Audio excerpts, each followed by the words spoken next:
how they can make more money and have a better culture, better retention, all with one simple unlock. So, yeah, let's do this.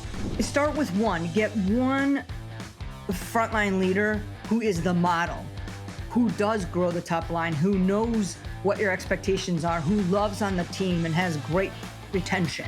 And then make that the hub of your training. Some systems in place for while you're training that person, or where the franchise system is also training that person, like a learning management system, or even just documentation of everything that's being learned. So you have that process would be huge, because then you're not creating the wheel from scratch.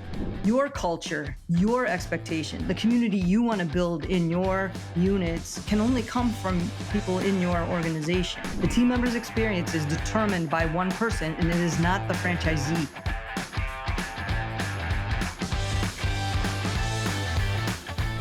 Hello, and welcome to Franchise Business Real Talk with me, Guy Coffey, and a special guest today, Monica Rothgery, the author of Lessons from the Drive-Thru, who's had just an amazing journey in the franchise world and has a lot of information to share for prospective franchisees, current franchisees, as well as emerging franchisors. And with that, I'm just going to kick it off and welcome Monica to the show. Welcome, Monica. Thanks, Guy. I couldn't wait for this one. I'm really excited to talk to your listeners and share how they can make more money and have a better culture, better retention, all with one simple unlock. So yeah, let's do this. Yeah, it sounds too good to be true, It but kind of does. it is possible, and you have lived it and learned it, lived it, and executed on it. Just a quick aside, just to let you know who Monica is. She was in the military, and she was a Taco Bell manager, and then Taco Bell manager of 2 stores. And 30 years later, she was the COO of Kentucky Fried Chicken in the US, as well as some stints internationally growing country-sized franchise systems. So this is a rock star. This is someone with tons of experience. And as I mentioned in my book review of her book, Lessons from the Drive-Thru, I just love the way it's set up with real world, basically mistakes, kind of the lessons learned and takeaways from it. So with that, let's talk about the frontline manager position. And I think it's really important because most franchisees have a frontline manager position.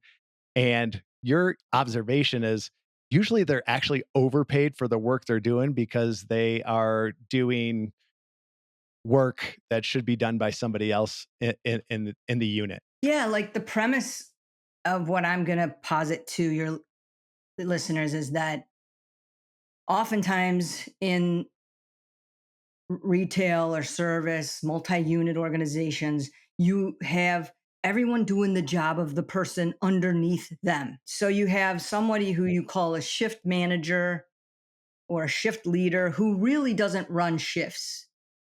They are a team member and we love them because they know how to do everything. They're super reliable. Maybe they even have keys so they can lock up at night.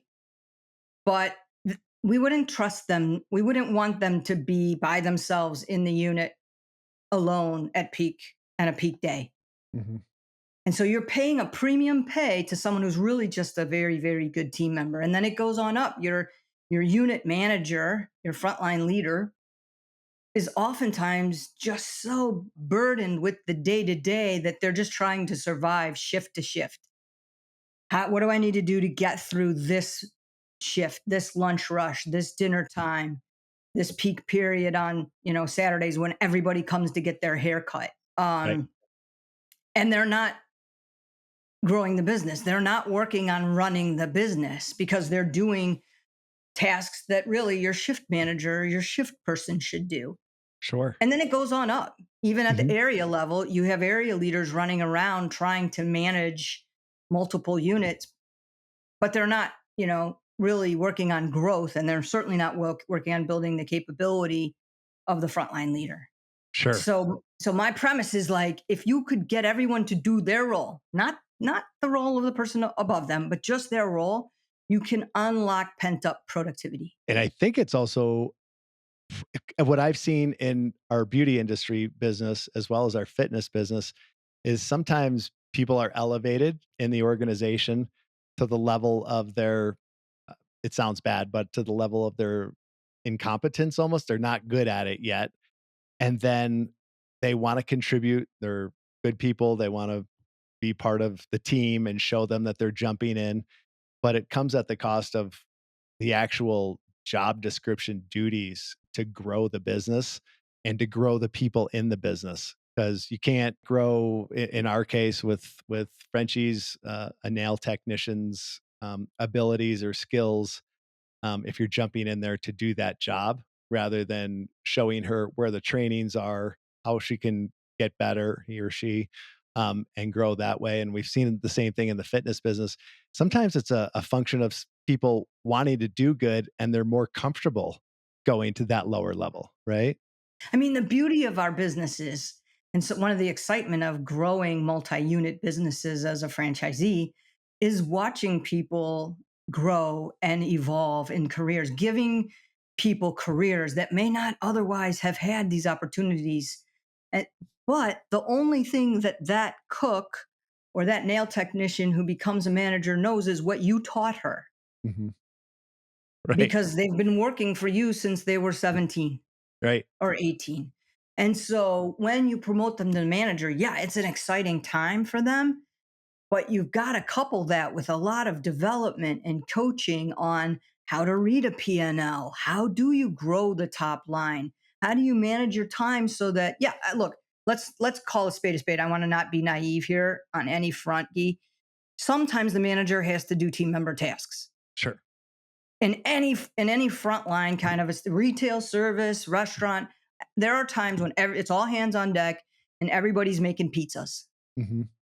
Yeah. But what happens often, and you alluded to it, is the soon as the rush is over and the last haircut's done, the manager doesn't know what else to do, so they go about cleaning Because that's what they're used to.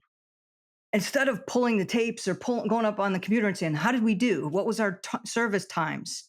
Right. How are we doing on our customer metrics? How can we increase our ticket average? How much product did we sell?" Right. And that's because they don't know how to do that. So as owners, we need to not just promote, but we also need to develop and coach and set expectations that they do that.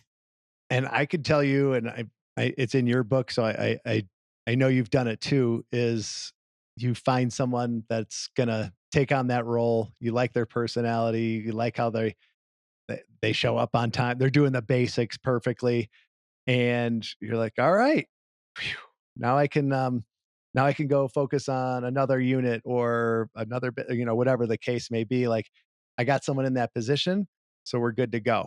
And I've made that mistake. I'm sure a lot of people have, and it's a short term easing of responsibility that ends up costing you because people, if there's a lot of frontline turnover, tell me what you think on this. My experience is if there's a lot of frontline turnover for whatever, reasons, it's lots of times I think it's been, in my case, they don't feel comfortable. They don't feel like everybody wants to be good at their job. Like if Sure. we, like, and if no one wants to look stupid, Right. and if they're not good at it right away, maybe there's a time where you need to give them time to develop and things like that. But I think that's where a lot of frontline turnover happens. And then you have, I tell me if you found this to be true, is people that I know, including myself, have two excuses. Number one is like, well, there's just not that many good people anymore. It's like all these kids, they just don't know how to work, They don't and want to work. they Yeah. they don't have the same standards as this perfect era of when we grew up as, which is not true. Or they say, if I had someone that could do all that, it would cost me so much money, and I don't have the cash flow for that right now. Could you speak to those two, like basically excuses? My friend and mentor, he was the CEO of Yum Brands. That's the parent company of Taco Bell, KFC, and Pizza Hut, Greg Creed. He famously said that the customer experience will never exceed the team members' experience. So if you give the team members a good experience, then the customer's experience will be even better, but it will never be better than the team members experience. And the team members experience, and this is the really important point of this, the team members experience is determined by one person, and it is not the franchisee. Mm, Yeah. It's their frontline leader. Yeah. That frontline leader is a jerk, there's going to have high turnover. That frontline leader gets stressed out and yells at people, or isn't a good planner or scheduler, or they're constantly running out of product, or their equipment's broken, people will quit. Hmm. If you have the opposite, a frontline leader who knows their role and does it, and so that all the team members' needs are taken care of, and they go above and beyond and build a true, genuine, heart led relationship with their team members as individuals, not as Right. team members, but as actual people, caring for them as people, the team members will respond in spades. Yeah. Because ultimately, they don't work for Frenchies. Right. They don't work for Taco Bell. They work for Guy. They work for Monica. And when you call them because you need someone to come in because somebody called off, they're not coming in out of some loyalty to some brand. They're coming in out of loyalty to you because you have invested in them some way. Right. And to do that, though, we have to empower our frontline leaders. We have to help them recognize that they have so much potential to change lives. Right. They're not just a manager of a nail salon or manager of a fast food restaurant. They are a leader who people look to and depend on. And they are heroes. They're just like teachers and coaches. They can be pillars in their community, but we haven't messaged those roles that way. Yeah. Yeah. I think, not to make you blush too much, but like your story of going from like one Taco Bell to two Taco Bells, like in your presentation, just as an aside, I don't want to bore the listeners, but like I saw Monica present at a franchise event and was captivated by her story and her experience and her approach and how she's given back to this industry and to the people in it. Then I was lucky enough to get a signed copy of her book, and I went through it and did a book review on it. I'm a huge fan. You're a Um, fan, and I'm grateful. Thank you. but A little humbled. it's like what the other thing was that I didn't think about before you put it really well is like this frontline managers are often the first boss in First quick boss. quick Mhm. quick service restaurants, beauty industry, things like that. You can affect someone's career, like, they can hate work for the rest of their lives, Yes. or Mhm. they can have this standard, like, "This is not what I'm used to." Like, when I worked for Monica at Taco Bell, like, we had all the supplies, like, the schedule was set out, people chipped in, like, there was a feeling of camaraderie, and now I'm at this place, and it just feels like people are punching a clock and doing that. It's like it's and the other thing is, like those frontline managers, a lot of times they come from within the ranks, right? Sure. Still, Mhm. right?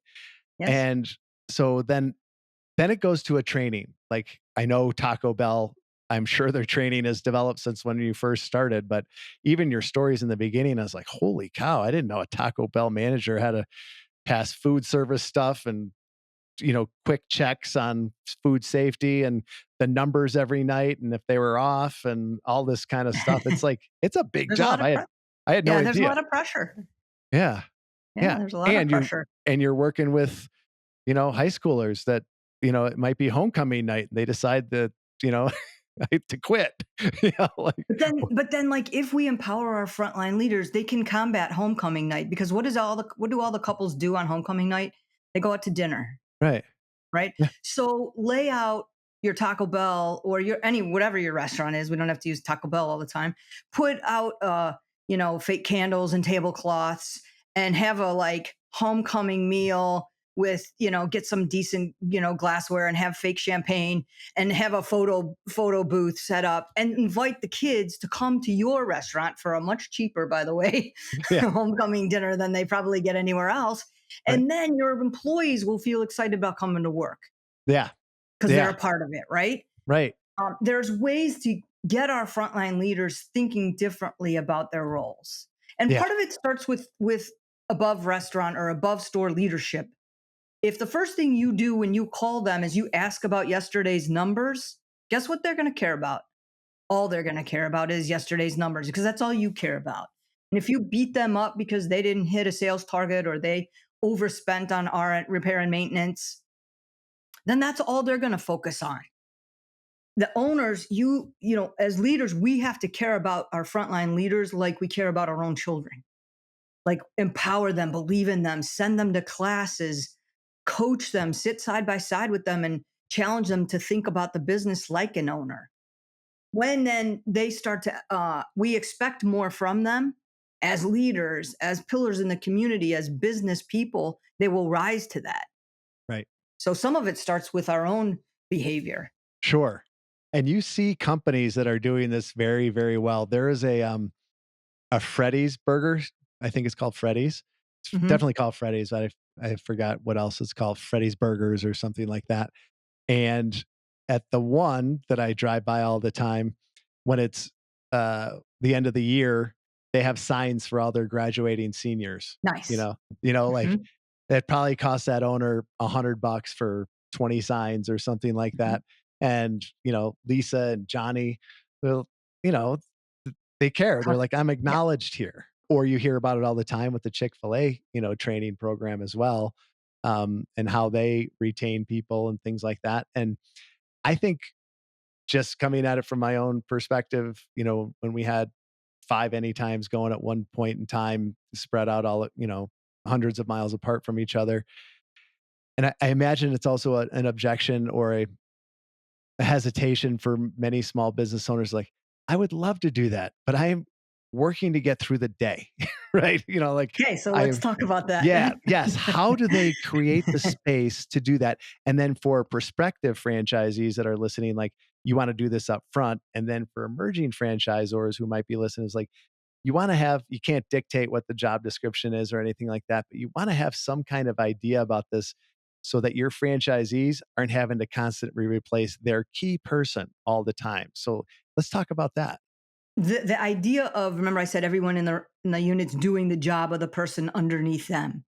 Well, what I found in organizations as I worked with franchisees, both here and overseas, is it applies that same issue occurs above the unit. So I saw like COOs working on equipment maintenance, and the franchisee was really excited to point this out to me. I'm so glad we have this guy. He is so awesome. I'm like, what makes him awesome? Well, he tore apart this piece of equipment, went to the specialty store, found the exact gauge of wire that we needed so he could fix this equipment. And the next day it was up and running. I'm like, congratulations, you have a very highly paid maintenance tech. Yeah. So while we look at the, you know, in unit leadership roles and what they should be doing, we have to look at ourselves. What should you as an owner be doing? Where should you be spending your time?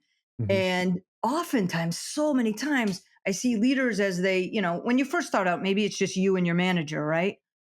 And Yep. then, you have 10 units and maybe you get an area manager. But so many times we keep the behaviors and routines from the past.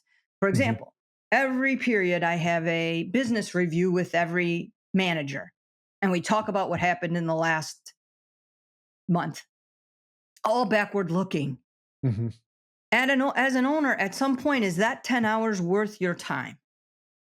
Somebody needs to do that. But Yeah. at that point, it's probably the area manager's responsibility. The higher you go, the more time you should be spent forward facing on how do I grow my business? How do I grow my people? How do I blunt the competition?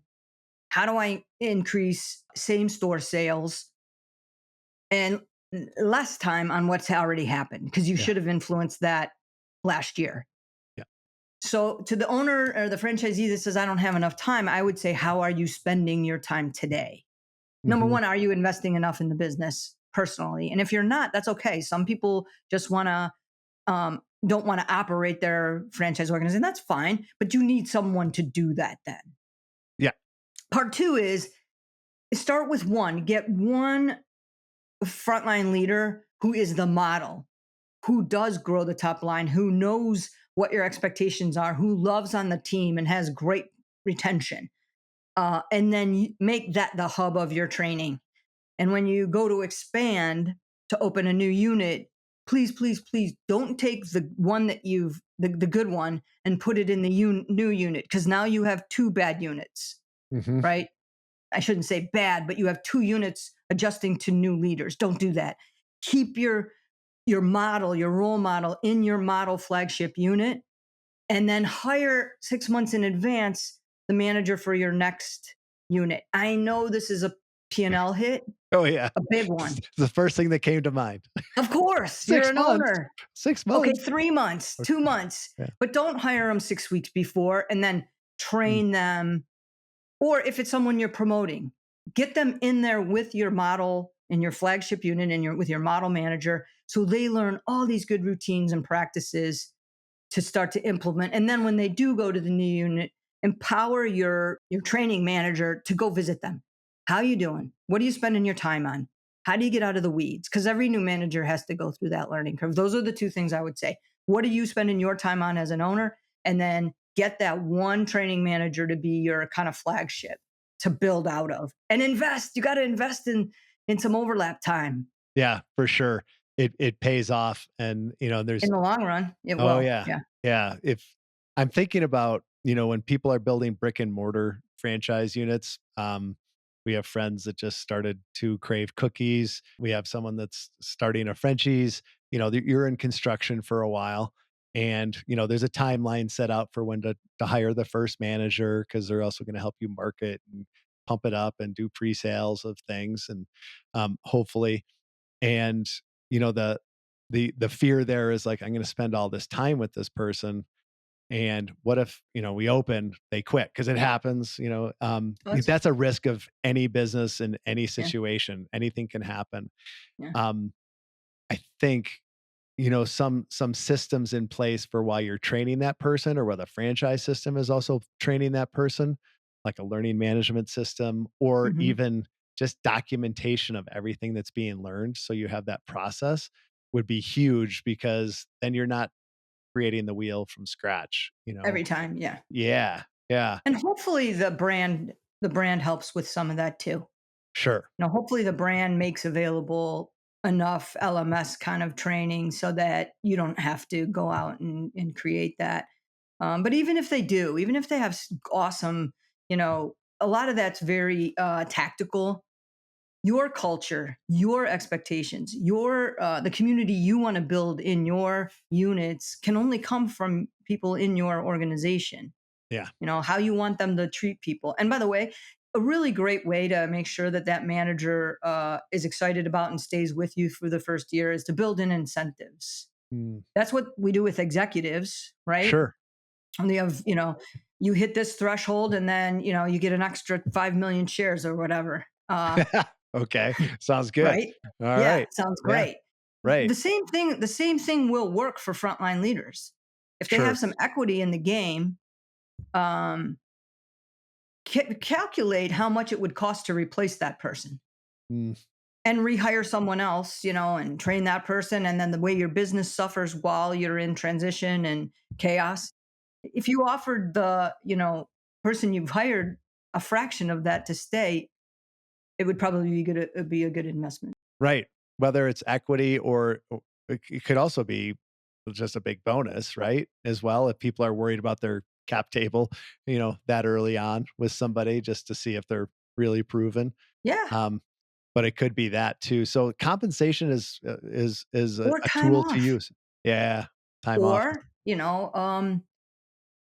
a special piece of equipment for their unit. Like Mhm. if you hit this threshold, we're gonna buy you a steam unit for it costs 300, $400 so that you can steam clean the sidewalks out front Right. and you don't have to scrub them with a Yeah. old school. I mean, Right. stuff like that will help your business and incentivize your frontline leaders to keep reaching for the next goal, Yeah. keep Yeah. striving. It's always been a nice, kind of surprise to me, like what will get people excited about doing things, like, um, hey, if we do this, you have, company apparel, and they get extra Oh, company apparel, right? You've done huge. that with Taco Bell? This is a true story. And I told you this at the talk. The day before that talk, I had to get a haircut because that talk was short notice. Mhm. So we were in Denver, and I went to a walk-in hair place and got my hair cut. And while I was in the chair, I like to talk because that's how I learned more about frontline leadership. And the stylist was like, what are you doing here? I said, well, I'm giving a talk in front of a bunch of franchisees. She's like, oh, there are some good ones and there are some bad ones. I'm like, this is going to be good. What's a good one? And she's like, they just care, you know. And I said, well, what do they do? What does that look like? And she said, well, the bad ones would say, like, you can be replaced. Anyone can be replaced. And I said, okay, but what does a good one do? Because that's, easy not hopefully to be a bad one. She said, well, like they send us to classes to get better skills in hair cutting. And then after we finish a class, we get a certificate with our name on it. What does that cost you? $7? Yeah. And that Mhm. was her bar, Guy. That was the Yeah. bar of good versus bad. Right. Once a year, they have a nice party for us and Yeah. just say thank you. Doesn't take much, Doesn't right? take much. That's my Yeah. point. It does Yeah. not take much. The Yeah. bar is so low, unfortunately, that it doesn't take much. And when you Right. talk about retention and people really excited and celebrating being a part of your organization, it's not always money. Right. It's how they treated, how they feel. Yeah. Um, and we control that. We Yeah. control that.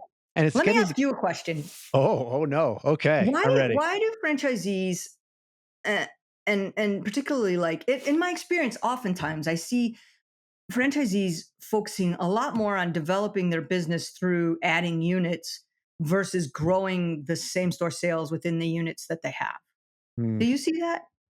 Oh, yeah, for sure. For franchise systems that have measurements in place for ranking and stacking, things like that. Even if someone isn't at the top, they a lot of times, for better or worse, actually, it's usually for worse, I should say, is if a unit isn't producing well, they'll put it to the location, or Oh, they'll put it to the team, or they'll be mm, like, yeah, that one's just not flying. it It's just, wasn't it?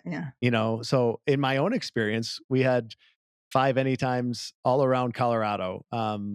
2 on the western slope that are like 6 hours away from me, 1 down south, like 2 hours south, 1 up north, 3.5 hours. And some of them started out faster than others. Luckily, I'm happily, they all started out pretty well. And some did perform better than others. And I think it's also a function of, the top performers get even more attention and more, you know, more resources, more energy, and things like that. But if you look at it, like right now, we have an Anytime Fitness that performs really, really well. It's one of the top in the country. And because I was focused on our other businesses for a while, and I've got an unbelievable team there, they just kind of ran it, and we're doing really well, and it's still growing. And now that I have a little bit more time on my hands from the one selling the one business, I'm like, okay, we're going to the next level. And I feel in some ways, number one is I feel grateful for the team that I have. Slightly behind that is like I feel a little guilty. I feel like I've been up the bottleneck at the top of Mhm. of the growth of this, and my team could even be benefiting even more. And that's a function of someone like me that's, instead of growing the business or kind of replacing myself in some areas, I'm trying to do it instead, and so I think there's this inherent belief that there's a cap on certain locations. Mhm. Um, and I'm sure there is, but Yeah, there I'm also probably sure is. that it's higher than where people are saying it is. Don't you think? Yeah, we write off locations. I mean, you spend a lot of time and money picking the location, Sure. doing a lot of research, and then we probably even did it in Thailand and KFC. Uh, in the US. We would write off locations faster than we took the time to do the research. And I always wondered that. Like, and don't get me wrong, I love opening up new stores. It's sexy, it's fun, everything's shiny and new and dynamic, especially when you go into a community that doesn't have your brand in it. But I think about how I probably should have spent more time working with managers to teach them how to grow check Yeah. or increase transactions. Right. So I Yeah. don't know. I just wondered what you Yeah. thought about that. By growing their skills and growing their team skills. You Yeah. know, that's the Yeah. key. And it comes I mean, this whole thing comes back to like people really caring about other people and Mhm. taking the time to invest in them and rather than plugging them in and being like, good luck. Hope it works out. And if it doesn't, I'll be back. So Right. watch Yeah. out, you know? So, well, Monica, thank you so much for sharing all this. I'm going to put a link to your book, which is fantastic, in Thank here you. so that if people have frontline managers, they can share it with them. Or if you're also trying to learn how to lead people better yourself, you can learn there. I just think it's a fantastic read. And I also love it because it's something that where if someone is already owning a business, they're already investing in that position and they can get more out of that position by helping that person grow. I just think it's a win-win for everybody involved. And I think it's real that Certainly your is. message is really important. So thanks for sharing it.